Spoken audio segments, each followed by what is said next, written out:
Быть телеведущим – это очень тяжелый труд, особенно для тех, кто ведет прямые эфиры. Ведь это большая ответственность. Здесь нет права на ошибку, нельзя запинаться и отвлекаться на эмоции. Никаких дублей, все происходит здесь и сейчас. Профессионал должен уметь гладко выходить из любого положения и при этом не растеряться. Одно дело – новости. Ровно к полудню Хава Султыгова встречается со своим зрителем и в течение 15 минут рассказывает об актуальном в регионе. Через несколько минут на Назрань-арене начнется спортивная программа 7-го фестиваля культуры и спорта народов Кавказа. Здесь все отточено и сложностей не бывает. Другое дело – многочасовые прямые эфиры. Каждому знаменательному событию в регионе наш канал старается сделать так, чтобы даже те, кто не присутствовал на мероприятиях, смог окунуться в атмосферу праздника, сидя у себя на диване. Будь то День Республики, Кавказские игры, 9 мая или битва в горах. Добрый день, уважаемые телезрители! Я рада вас всех приветствовать на большом празднике, посвященном годовщине 25-летию нашей любимой, единственной и неповторимой республики Ингушетия. Телеведущая Лилия Измайлова делится: во время работы на прямых включениях главное побороть волнение. Здесь очень важна поддержка всей команды – соведущего, оператора и режиссера. Многое зависит от тебя, от того, как ты скажешь, как ты это преподнесешь и сумеешь ли ты донести до телезрителя то, что действительно происходит, допустим, на месте. Да? Первый прямой эфир – это был День Республики прошлого года, когда сказали, что я должна выйти.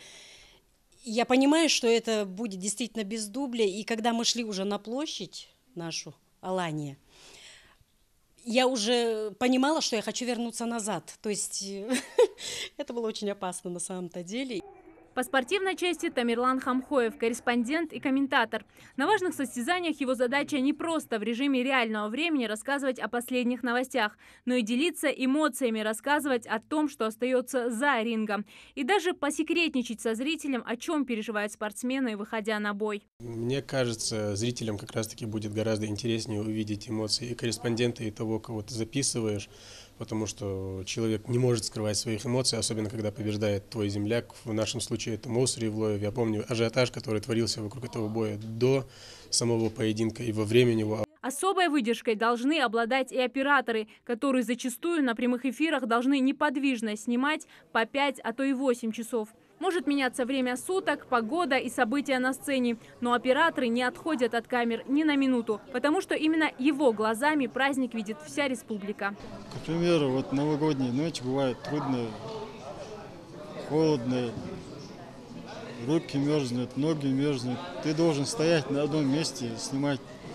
А так, если бы ты мог туда-сюда передвинуться, тогда чуть-чуть теплее было. А так стоять на одном месте и в такой мороз снимать это. И все равно работаем, не жалуемся. Понимание того, что происходящее на экране – это прямой эфир, вызывает у зрителя особый интерес. Именно поэтому онлайн-вещанию отдан большой приоритет. Есть на национальном и передачи, которые выходят в прямом систематически. К примеру, программа «Главное», в которой непосредственное участие принимают сами жители республики. Дозвонившись в студию, можно рассказать компетентным лицам о проблемах насущных. Минимум 2 программы «Главное» должны выходить в прямом эфире. Ну вот последняя моя программа «Главное» была с исполняющим обязанности замминистра образования. Вот мы с ним в 17:00 сели в эфир, чтобы поговорить о том, вот, о подготовке школ к 1 сентября. И что вы думаете? Начали люди звонить не только о подготовке школ, но и о проверке результатов ЕГЭ, вот, о вакансиях учителей и так далее, так далее, так далее. То есть на самом деле стоит интересному человеку оказаться в студии, звонков шквал. Важные политические события в долгий ящик также забрасывать нельзя.